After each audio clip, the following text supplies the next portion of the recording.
नमस्कार, बहुत स्वागत है आप सभी का। आप देख रहे हैं कहानी कुर्सी की और मैं हूं सौरभ शर्मा आपके साथ। और आज चुनावी राज्यों की बहुत सारी कहानियां आपको हम बताएंगे। राजस्थान में बहुत कुछ हो रहा है। अशोक गहलोत क्यों टिकट बंटवारे के मामले में कुछ विधायकों का समर्थन कर रहे हैं, अपने उन विधायकों को बचाना चाहते हैं जिन्होंने उनकी सरकार बचाई, और ये बातें उनको कहनी क्यों पड़ रही है मैं आपको दिखाऊंगा उनका बयान। इसके अलावा आज करोड़ों के नोट क्यों बरामद हो रहे हैं बैंक लॉकरों से राजस्थान के अंदर, और ये करोड़ों रुपया है किसका, इसकी बात हम करेंगे।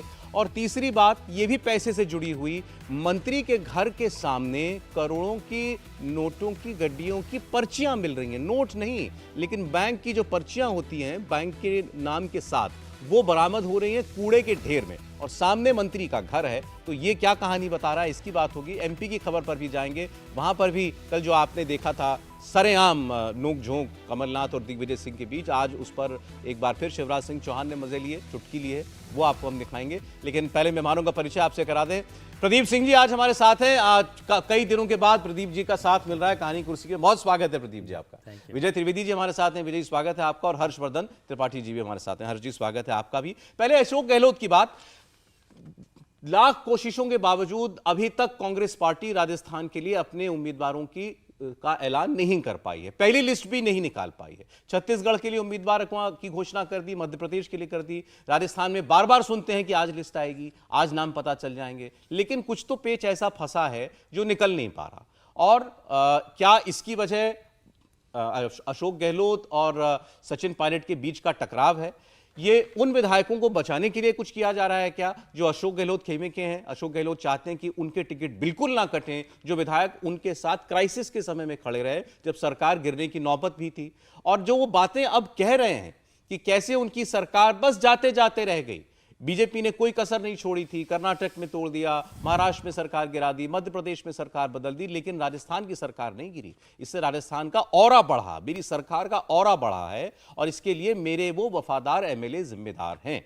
तो देखिए जरा उनकी बात। लेकिन आपको लगेगा कि ये शब्द तो बीजेपी के लिए कह रहे हैं, लेकिन इशारा शायद कहीं और है। अशोक गहलोत,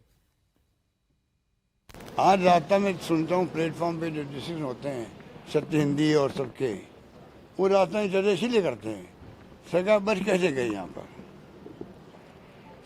जब महाराष्ट्र इतना बड़ा राज्य है, कॉमर्शियल कैपिटल है देश की, बड़े बड़े दिग्गज वहाँ पर है, सरकार नहीं बचा पाए। कर्नाटक में हमारी सरकार गिरा दी गई, मध्य प्रदेश में गिरा दी गई, 15 साल के बाद में सरकार बदली, गिरा दिया गया, और राजस्थान की सरकार नहीं गिरी।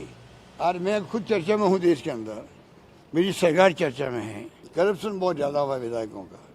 अगर विधायक करप्ट होते तो 10 करोड़ की पहली किस्त थी इनकी, मैं बार बार पूछ रहा हूँ उनको, इन्होंने क्यों नहीं ली? वो फिर क्यों नहीं ली? इन्होंने ले लेते।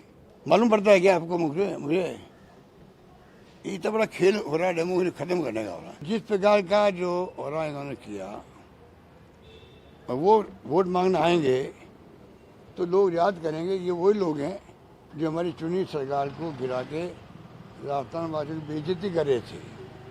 उनको बख्शने वाले नहीं, इतना मैं कह सकता हूँ। प्रदीप जी, अशोक गहलोत कह रहे हैं कि बस बड़ा 3-4 एमएलए का फर्क रह गया था। अगर 3-4 लोग इधर से उधर चले गए होते तो सरकार गिर जाती, लेकिन मेरे लोग बड़े वफादार हैं। 10-10 करोड़ का ऑफर हुआ, बाद में तो फिर उन्होंने कहा 50-50 करोड़ रुपए भी ऑफर हुए, लेकिन मेरे विधायक नहीं टूटे। ये बात उनको बतानी क्यों पड़ रही है कि इनको टिकट मिले? निश्चित रूप देखिए, जो हुआ सचिन पायलट की जो बगावत थी, सरकार तो नहीं गिरी, ये तो सच बात है। सरकार उन्होंने बचा ली अशोक गहलोत ने। उसकी बड़ी वजह ये थी कि जो विधायक सचिन पायलट के पास जा रहे थे उनमें से 3-4 को उन्होंने रोक लिया, दिल्ली जाने नहीं दिया। उसके बाद सारा खेल पलट गया। लेकिन उसके बाद जो हुआ, ये जो बोलना पड़ रहा है उनको, उसके बाद का जो आफ्टर इफेक्ट है, उसकी वजह से उनको अपनी सरकार लगातार खतरे में नज़र आ रही थी कि कभी भी गिर सकती है। सचिन पायलट कभी भी फिर बगावत कर सकते हैं, बीजेपी लगी हुई है, तो उसके लिए उन्होंने अपने विधायकों को खुली छूट दे दी। आप राजस्थान में घूमिए, राजस्थान के लोगों से पूछिए, तो विधायकों के भ्रष्टाचार की बात आपको जगह जगह सुनाई देगी, और उस पर कोई लगाम लगाने की स्थिति में अशोक गहलोत नहीं थे। और अब जो सर्वे हो रहे हैं, पार्टी इंटरनल सर्वे कराती है, सभी पार्टियां कराती हैं, तो उनमें उन विधायकों के बारे में अच्छी राय नहीं आ रही है। तो इसलिए उनका टिकट काटने की बात हो रही है। उनको बचाना है। वो कैसे कहें कि आपने हमारी सरकार बचाई लेकिन हम आपका टिकट नहीं बचा पाएंगे। तो वो जो है निशाना सचिन पायलट की ओर भी है, बीजेपी की ओर भी है, दोनों ओर निशाना लगा रहे हैं। लेकिन भाई ये तय तो आपकी पार्टी के अंदर होना है, आपकी पार्टी के हाईकमान को तय करना है टिकट देना है या नहीं, और उसका क्राइटेरिया क्या होगा वो सबके लिए हमारा ख्याल समान ही होगा। ऐसा तो नहीं है कि आपके जो वफादार हैं उनके लिए अलग होगा और आपके वफादार जो नहीं रहे उनके लिए अलग होगा।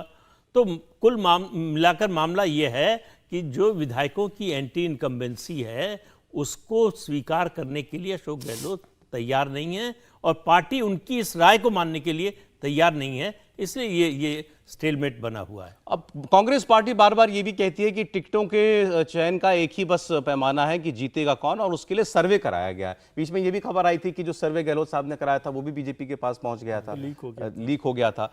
लेकिन अब वो याद दिला रहे हैं, सचिन नाम तो नहीं ले रहे, लेकिन सरकार गिरने वाली जो परिस्थिति बनी थी वो तो जब सचिन पायलट साहब ने विद्रोह किया था तभी बनी थी। अब दिक्कत उनकी जो प्रदीप जी ने बताया है कि जिन लोगों जो वफादार रहे मेरे, उनका टिकट मैं कैसे बचाऊं। देखिए सौरभ जी, बड़ा रोचक है। एक तो ये कि जो प्रदीप जी ने कहा कि विधायकों के भ्रष्टाचार की चर्चा, शायद ही कोई देश की दूसरी सरकार होगी जिसने अपने ही उप मुख्यमंत्री, अपने प्रदेश अध्यक्ष, अपने विधायक और पत्रकारों तक के फोन टेप कराए थे। देश में दूसरी कोई सरकार नहीं, कोई राज्य सरकार ऐसी नहीं है जो इस तरह से, आप कहते हैं कि सरकार चलाने के लिए खुफिया एजेंसियों को काम करना पड़ता है, लेकिन ये स्थिति आ जाए कि भ्रष्टाचार का, लेन देन का इस तरह का मामला चल रहा हो और उसमें अपने ही लोग शामिल हो रहे हैं। दूसरी जो बात है, जब ये कहते हैं कि 10-10 करोड़ का प्रस्ताव दिया, बड़े ईमानदार लोग थे, ईश्वर करे सारे जनप्रतिनिधि हमारे ऐसे ही ईमानदार रहे, इतने ईमानदार। लेकिन जनधारणा क्या है? जनधारणा यह है कि बटकरा थोड़ा भारी हुआ होगा। यानी 10 करोड़ का अगर प्रस्ताव, जैसे मैं तो जानता नहीं हूं 10 करोड़ रुपया तो बहुत होता है, लेकिन अगर 10 करोड़ का प्रस्ताव था तो हो सकता है कि और बटकरा भारी हो गया हो। और जहां जिसकी सरकार होती है वो कुछ भी कर सकता है, अगर सरकार में है तो नीतियों की वजह से 4 काम उस तरह से चलते हैं। और तीसरी जो सबसे महत्वपूर्ण बात है, जिसको हम लोगों ने 4.5 साल में देखा, राजस्थान एक ऐसा राज्य था जहां अशोक गहलोत को अपनी मुख्यमंत्री की कुर्सी बचानी थी, उसके अलावा सब फ्री था। यानी चाहे मंत्री हो, चाहे विधायक हो, चाहे निगम का अध्यक्ष हो, चाहे जिला अध्यक्ष हो, सब अपनी अपनी तरह से सरकार चला रहे थे। और अभी क्या हुआ? अभी इन्होंने दूसरा कोई नाम ही नहीं भेजा है। जो सबसे बड़ा संकट है कि कांग्रेस पार्टी में भी झंझट ये चल रही है कि आप पार्टी में कम से कम बताइए तो कि ये अगर नहीं होंगे तो एक और कौन हो सकता है। वो बहुत साफ कह रहे हैं कि इन सीटों पर हमारे इन लोगों के अलावा कोई और नहीं होगा, आप दूसरी सीटों पर तय कीजिए कि उसको कैसे जिताएंगे। यही जाकर सबसे बड़ा डेडलॉक फंसा हुआ है। यही वजह आपको ध्यान में होगा, बीच में हम लोगों ने उसकी कहानी कुर्सी की में चर्चा की थी कि उन्होंने कहा कि आला कमान है सचिन पायलट। अब ये भी एक तंज था, ये तंज था कि दरअसल वो तो जो नाम लेके जाएंगे वो तो सीधे अप्रूवल हो जाएगा, टिक टिक हो जाएगा। हमारे वाले पे क्रॉस लग रहा है क्योंकि आला कमान सोनिया जी और राहुल जी वो नाराज हैं उस वाले अध्यक्ष वाले प्रकरण से। तो मुझे लगता है कि अशोक गहलोत फिर से वही काम कर रहे हैं जिसके लिए वो मशहूर हैं, जादूगर कहे जाते हैं, जादूगरी दिखा रहे हैं। अच्छा देखिए, आज राजस्थान से जितनी खबरें हमारे पास हैं इंसिडेंटली, ये सारी की सारी खबरें करोड़ों से ही जुड़ी हुई हैं। मैं आपको अगली खबर बताता हूं, फिर विजय जी के पास तो भंडार रहता है राजस्थान की खबरों का। दूसरी खबर देखिए, गणपति प्लाजा एक बिल्डिंग है, उसके अंदर लॉकर बने हुए हैं। दूसरी खबर पर आ जाइए, उसमें ये रहे लॉकर, इन लॉकरों से नोट बरस रहे हैं, या ऐसे भी आप कह सकते हैं कि ये लॉकर नोट उगल रहे हैं। कितना नोट मिला? 1 करोड़ रुपया कैश, 1 करोड़ रुपया कैश और 1 किलो सोना। 1 किलो सोने की कितनी कीमत हो जाती होगी, जरा सा अंदाजा, एक अंदाजा अगर आपको दे दें तो 60 लाख के करीब, 60 लाख के करीब, 60 लाख, तो 60 लाख का सोना, 1 करोड़ रुपया। अब ये इन लॉकरों से मिल रहे हैं। अब बीजेपी के सांसद ये कह रहे हैं कि ये जो सोना मिला है या कैश मिला है, ये तो बेनामी लॉकरों से मिला है, और ऐसे बहुत सारे बेनामी लॉकर हैं इसी गणपति प्लाजा में, इनको खोलिए, आपको 5,000 करोड़ रुपए का घोटाले के सबूत इसमें मिल जाएंगे, 500 करोड़ रुपया इनमें से निकलेगा। और मुझे याद आ रहा है ऐसी रेड पहले भी पड़ चुकी है, जब लॉकर खोले गए तो उस वक्त भी पैसे निकले थे, लेकिन अब चुनाव के वक्त जो है ये सब कुछ हो रहा है। किरोड़ी लाल मीणा की बात है, और वो कहते हैं डिपार्टमेंट ऑफ इंफॉर्मेशन टेक्नोलॉजी जो राजस्थान का है, उसमें 5,000 करोड़ रुपए का घोटाला हुआ, और ये पैसा जो है सीधे उसी से जुड़ा हुआ है। सुनते हैं उनकी बात। सीपी सिंह ने इसी गणपति प्लाजा लॉकर्स में बेनामी नामों से लॉकर 3 लॉकर लेकर अपना सारा धन, सारा नकदी और जेवर वहीं रख दिए। मैं सरकार से मांग करना चाहता हूं कि उन बेनामी लॉकर्स का पता करें, इसकी जांच गहराई से कराई जाए और जो DOIT में 5,000 करोड़ का घोटाला हुआ है, जिसकी आंच बड़े ब्यूरोक्रेट्स और बड़े नेताओं तक जानी है, उसका जांच कराए जाना नितांत आवश्यक है। ये जिनका नाम ले रहे हैं वो DOIT के अधिकारी हैं, अफसर हैं, उनका कहना है कि वो घोटाले में शामिल हैं। लेकिन जब चुनाव के बीच में ऐसी खबरें आती हैं और ऐसे करोड़ों रुपया दिखाई देता है, खास असर पड़ता है इसका? कोई असर नहीं पड़ता। एक तो आप 1 करोड़ रुपए को इतना थोड़ा ज़्यादा जोर से बोल रहे हो क्योंकि हम लोगों के पास होता नहीं, इसलिए बाकी 1 करोड़ रुपए का कोई मायने नहीं है। मैंने बाद में 5,000 करोड़ का घोटाला। हाँ नहीं, आज के संदर्भ में जब अभी तो 94 करोड़ कैश मिला कर्नाटक। तीसरी खबर दिखाऊंगा तो फिर आप कहेंगे अरे इसमें तो कुछ भी नहीं है। लेकिन आप देखिएगा तीसरी खबर बहुत दिलचस्प है। 10 करोड़ का ऑफर था जब हाँ, तो उसमें 1 करोड़ रुपए का कोई मायना नहीं है ना। आप बात निकले तो बता दो, इंटरेस्टिंग था। इसीलिए कमलनाथ जी तो ये दावा भी करते हैं, क्योंकि वहां भी सरकार ऐसे ही मामला था कि विधायक जा रहे थे तो वहां तो टूट गए, चले गए थे, ज्योतिरादित्य सिंधिया ले गए थे। तो उन्होंने कहा कि मेरे पास एक विधायक आया जो जा रहा था बीजेपी के साथ, और कहा साहब मुझे 5 करोड़ रुपया दिया। उन्होंने कहा जा मौज कर। कमलनाथ कहता है मैंने उससे कहा जा मौज कर, तो उन्होंने साहब वो ठीक है, मेरी गाड़ी में रखा है बाहर, मैं चाह रहा था आपके पास रखवा दूं। खुद कमलनाथ किस्सा बता रहे हैं। नहीं, लेकिन तब इसमें चूंकि आपने जिक्र किया तो कमलनाथ जी ने उसको गिरफ्तार क्यों नहीं कराया उसी वक्त? ये इस तरह के किस्से जब नेता सुनाते हैं तो हमको तुरंत केजरीवाल याद आ जाते हैं। केजरीवाल और मनीष सिसोदिया ने इसी दिल्ली में बताया था कि कितना 20-20 करोड़ एक विधायक लिए तय हुआ है, 40 विधायक तोड़ेंगे, 800 करोड़ रुपए का 800 करोड़ रुपए का मसला। आज तक वो बता नहीं पाए, पूरा झूठा निकला मामला। तो ये वाला मसला तो थोड़ा सा ना नेताजी लोग अपनी हवा पानी भी दुरुस्त करते हैं और दूसरे के ऊपर आरोप लगा। लेकिन केजरीवाल जी ने, आपको याद हो, ये भी कहा था कि वोटर्स को, वो तो 20 करोड़ की बात थी, लेकिन वोटर्स को उन्होंने कहा था कि यदि कोई आपके पास पैसा दे तो आप पैसा ले लेना, लेकिन वोट अपने हिसाब से। नहीं, मैं तो फिर राजस्थान की बात करें। मुख्यमंत्री कह रहे हैं मेरे विधायकों को 10-10 करोड़ 50-50 करोड़ का ऑफर था, ये था। अब ब्लॉकरों से पैसा भी निकल रहा है, वो मैंने आपको दिखा दिया। तीसरी खबर भी दिखाई देता हूं, फिर ही आपका कमेंट लेता हूं। दिखा दें तीसरी खबर भी। तीसरी खबर में आपको कूड़े के ढेर के अंदर दिखाई देंगे नोटों की जो गड्डियां होती है ना, उसके ऊपर बैंक की पर्ची होती है, आपने देखा होगा वो बैंक की पर्चियां। और ये कूड़े के ढेर में ऐसी दर्जनों पर्चियां मिली और कई पर्चियों के ऊपर AU स्मॉल बैंक का जो है नाम भी लिखा हुआ है और हिसाब किताब भी लिखा हुआ है जगहों के नामों के साथ। उदयपुर इतना लाख, यहाँ इतना लाख, जोड़ देंगे तो वो कई सारे करोड़ हैं। तो वो यहां से ये बरामद हुआ। अब ये खबर इंटरेस्टिंग इसलिए है क्योंकि जहां ये पर्चियां मिली इसके ठीक सामने एक मंत्री हैं राजस्थान सरकार की, उनका घर है। हमारे संवाददाता मनीष भट्टाचार्य मौके पर थे, उन्होंने एक रिपोर्ट भेजी, छोटी सी रिपोर्ट भेजी है, देख लीजिए।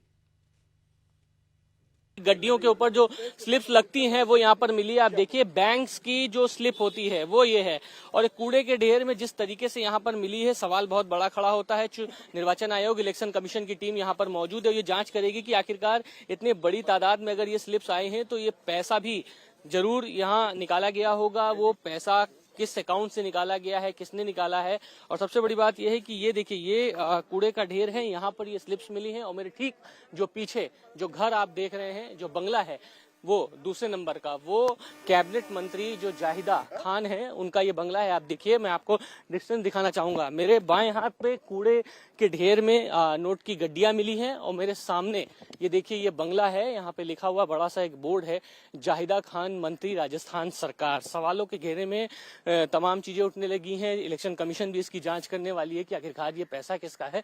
देखिए ये घर है, जाहिदा खान राजस्थान सरकार में जो मंत्री हैं, कैबिनेट मंत्री हैं, वो यहाँ पर इस बंगले में रहती हैं। और यहाँ से कुछ दूरी पर ही सामने कूड़े के ढेर में एक बड़ी मात्रा में, हजारों की तादाद में नोट की गड्डियों की स्लिप मिली है। कोई गाना याद आ रहा है आपको बंगले के ऊपर? नजर लागी राजा तेरे बंगले पर, बंगले के सामने। नहीं, इस पे तो देखिए हमेशा वही चलता है भैया, बाप बड़ा ना भैया, सबसे बड़ा रुपया। चुनाव का समय है तो पैसा तो लगेगा ना। हाँ, अब बताइए राजस्थान में कहाँ से पैसा बरस रहा है? ये तीनों स्टोरीज बहुत इंटरेस्टिंग है, तीनों विजुअल्स भी बहुत इंटरेस्टिंग है। लेकिन इसमें भी मुझे इंटरेस्टिंग एक हिस्सा लग रहा है कि जहाँ बैंक की स्लिप्स है तो ईमानदार राजनेता हैं राजस्थान में कि जो बैंक से पैसा निकाल के, बैंक का पैसा मतलब वाइट मनी है ना, अब ये अलग बात है कि वो किस अकाउंट से निकला है, इसको भी इलेक्शन कमीशन को एस्टेब्लिश करना पड़ेगा ना, या पुलिस को एस्टेब्लिश करना पड़ेगा कि ये किसके अकाउंट से निकला। और जो मंत्री हैं जरूरी नहीं है कि उनसे आप कनेक्ट कर सकते हैं या नहीं कर सकते, ये भी एस्टेब्लिश करने की जरूरत है। लेकिन बैंक स्लिप से पैसा मतलब वाइट मनी को ब्लैक मनी के तौर पे, क्योंकि वो बैंक की स्लिप हटाई गई है और उसके बाद वो पैसा डिस्ट्रीब्यूट हुआ होगा इलेक्शन में। जो किरोड़ी लाल जी कह रहे थे, गणपति प्लाजा जो है ना जयपुर शहर के सेंटर में है, बड़ा प्लाजा है और इसके सामने आकाशवाणी भवन है। और वहाँ पर ये जो लॉकर्स हैं, आमतौर पे कहा जाता है कि वहाँ पर, क्योंकि जिनके पास पैसा होता है यदि ईमानदारी का, तो वो बैंक में जमा कराते हैं या फिर बैंक लॉकर्स में कुछ रखते हैं। बैंक के लॉकर्स में, ये बैंक का लॉकर्स नहीं, ये प्राइवेट लॉकर्स है। तो प्राइवेट लॉकर्स का तो वैसे ही कोई हिसाब नहीं रहता कि कैसे किया जाए, लेकिन यहाँ इसमें हमेशा ही चर्चा में रहता है कि इस लॉकर्स में बहुत तरीके का पैसा होता है, बहुत से लोगों का पैसा होता है। बहुत बड़ा लॉकर है, बहुत बड़ा प्लाजा भी है जिसका इस्तेमाल इस तरह से हो रहा है। अब बात करते हैं अशोक गहलोत साहब की। जो बात हो रही है कि 10-10 करोड़ रुपए दिए, और जो टिकट की बात हो रही है, अभी राजस्थान के लेकर सीईसी की बैठक हो रही है कांग्रेस की, जिसमें कहा जा रहा है कि एक साथ ही सारे कैंडिडेट को कर देंगे। उसमें जो बड़ा मुद्दा हो रहा है ना, झगड़ा क्या हो रहा है, एक तो खरगे साहब जो पार्टी के अध्यक्ष हैं, उनकी तरफ से एक मैसेज दिया गया कि 60 से 70 एमएलएज के टिकट आपको काटने हैं क्योंकि एंटी इनकम्बेंसी बहुत है। ठीक। अशोक गहलोत साहब ने भी एक स्टडी करवाई थी अपनी एक कंपनी के साथ, उसका भी कहना था इतने लोगों का टिकट कटना चाहिए, लेकिन वो अशोक गहलोत साहब 40 से 45 लोगों के टिकट काटने की तैयारी में हैं। अब जो सीईसी में झगड़ा हो रहा है वो ये हो रहा है कि सचिन पायलट उन विधायकों के टिकट कटवाना चाहते हैं जिनकी वजह से वो मुख्यमंत्री नहीं बन पाए, या जिनकी वजह से सरकार बची रही, मतलब बची रही। और अशोक गहलोत साहब उनके टिकट काटना चाहते हैं जिनकी वजह से ये सारा संकट हुआ था, जो भाग के जा रहे थे। पैसा किसको कितना मिला, कितना नहीं मिला, वो तो अलग इशू है। जो लोग गए उनको भी मिला होगा, जो लोग नहीं गए उनको भी मिला होगा, ये अलग अलग चर्चाएं होती रही है। लेकिन बड़ा झगड़ा यही है कि सचिन पायलट साहब के साथ जो थे उनके टिकट अशोक गहलोत साहब कैसे कटवाएं। अशोक गहलोत साहब को जिस सरकार को बचाया, उन लोगों के टिकट सचिन पायलट कैसे कटवाएं, क्योंकि जो अगली सरकार यदि बनती है कांग्रेस की, तो उसमें उन विधायकों की महत्वपूर्ण भूमिका हो सकती है। और इसमें केंद्र की दुविधा भी बता दीजिए। केंद्र की दुविधा सर, ये बड़ा अजीब मामला है वैसे ये, कि जो अशोक गहलोत कैंप के विधायक हैं उन्होंने सरकार भी बचाई, लेकिन दिल्ली दरबार के सामने विद्रोह भी किया। जब जयपुर में बैठक होनी थी सारे विधायकों की और उसमें वो नहीं आए, और जो लोग सरकार गिराना चाहते थे सचिन पायलट के साथ, वो आलाकमान के साथ बाद में खड़े हुए दिखाई दिए। सर इसमें तो एक और बड़ी बात है कि खरगे साहब जो है पार्टी प्रेसिडेंट अब बने हैं, उस समय वो वहां पर देख रहे थे उस सारे को, और अशोक गहलोत शायद उस जयपुर में गए थे शायद। हाँ, मैंने बहुत अपमानित किया था, जो विधायक जहां आने थे वहां विधायक पहुंचे, अजय माखन। अब किसकी पार्टी की जो टॉप लीडरशिप है वो किसका साथ दे, जिसने सरकार नहीं गिरने दी, या जो जिसने आला कमान की बात नहीं मानी? जिसने आला कमान की बात नहीं मानी ये कांग्रेस पार्टी है, और आला कमान से मतलब है गांधी परिवार। गांधी परिवार को डिफाई कर, आज वो कमजोर हैं इसलिए ये लोग अभी तक पार्टी में हैं, इसलिए जो है अशोक गहलोत मुख्यमंत्री बने रह गए। वरना आला कमान को डिफाई करने का मतलब है कि आपके लिए कांग्रेस में जगह नहीं, तो वो काम करने का समय अब है, उनको बताने का कि आला कमान को डिफाई करने का मतलब क्या होता है। लेकिन इन लोगों ने आपकी गवर्नमेंट बचाई, वो दूसरी बात है, वो उनके लिए इंपॉर्टेंट नहीं है ना, वो बात उनके लिए सेकेंडरी है। पहली बात यह है कि उन्होंने विद्रोह किया और पार्टी हाईकमान को यानी गांधी परिवार को डिफाई किया। उनके प्रतिनिधि गए, उनसे मिलने से मना कर दिया, जाके स्पीकर से मिलकर सबने इस्तीफा दे दिया। मतलब ऐसी स्थिति कांग्रेस में या किसी पार्टी में कभी नहीं हुई कि सेंट्रल ऑब्जर्वर जाएं उनसे विधायक दल की बैठक के लिए और विधायक उनसे मिले ही नहीं, बस भर के चले गए स्पीकर के पास, दूसरे शहर में चले जाएं। तो ये केवल आला कमान के गांधी परिवार का जो रुक्का है उसके न चलने का या कमजोर होने का प्रतीक था। जो वो विधायक बच गए क्या मैं कह रहा हूं, उनकी हिम्मत इसीलिए हुई, उनको मालूम था कि अशोक गहलोत हमको बचा लेंगे, गांधी परिवार हमारा इस समय कुछ नहीं कर पाएगा, इसलिए उन्होंने विद्रोह किया। अब क्या गांधी परिवार ने क्लियर कट जो है सक्सेसर चुन लिया और हाथ रख दिया सचिन पायलट के ऊपर, ऐसा लगता है आपको? नहीं, मुझे लगता है कि इसमें कोई संदेह नहीं होना चाहिए। संदेह इस वजह से नहीं होना चाहिए क्योंकि दो चीजें होती हैं। एक तो पार्टी का आला कमान हमेशा चाहता है कि लड़ाई झगड़ा होता रहे, उसमें कोई दिक्कत नहीं, ये किसी भी पार्टी में। लेकिन जो भी वहां ऊपर अपर हैंड में आए वो हमारे नीचे झुका रहे। अब जिस तरह का काम, और आप बार बार जो सवाल पूछे तो उसको थोड़ा और नीचे ले जाते हैं। विधायक जो सरकार बचा रहे थे वो अशोक गहलोत की बचा रहे थे, कांग्रेस की नहीं बचा रहे थे। और विधायक ने जिनका अपमान किया वो कांग्रेस का अपमान किया, क्योंकि आला कमान सोनिया गांधी, राहुल गांधी और उससे भी महत्वपूर्ण कि उस वक्त मल्लिकार्जुन खड़गे और अजय माकन, इन दोनों का अपमान किया। इनको जिस तरह से वापस लौटना पड़ा, कांग्रेस के इतिहास में ऐसी घटनाएं कम हुई हैं। और अब अगर उसके आगे देखें तो जरा आप सोचिए कि जिस कांग्रेस अध्यक्ष की कितना 1885 से लेकर अभी तक इतनी लंबी हिस्ट्री, जहां बड़े बड़े लोग उस अध्यक्ष पद पर बैठने के लिए क्या क्या नहीं चाहते थे, उस कुर्सी को अशोक गहलोत ने आला कमान के कहने के बावजूद मुख्यमंत्री की कुर्सी से नीचे रख दिया। यह है असली मसला। और इसीलिए मुझे लगता है कि जब मल्लिकार्जुन खड़गे, सोनिया गांधी, राहुल गांधी बैठ रहे होंगे तो उनके मन में सिर्फ एक बात होगी कि किस तरह से टिकट बंटवारा किया जाए कि सरकार हमारी आए तो अशोक गहलोत का से नहीं। इंडिया टीवी हर वक्त हर जगह डाउनलोड करने के लिए सर्च करें India TV news Google play store या ऐप स्टोर पर।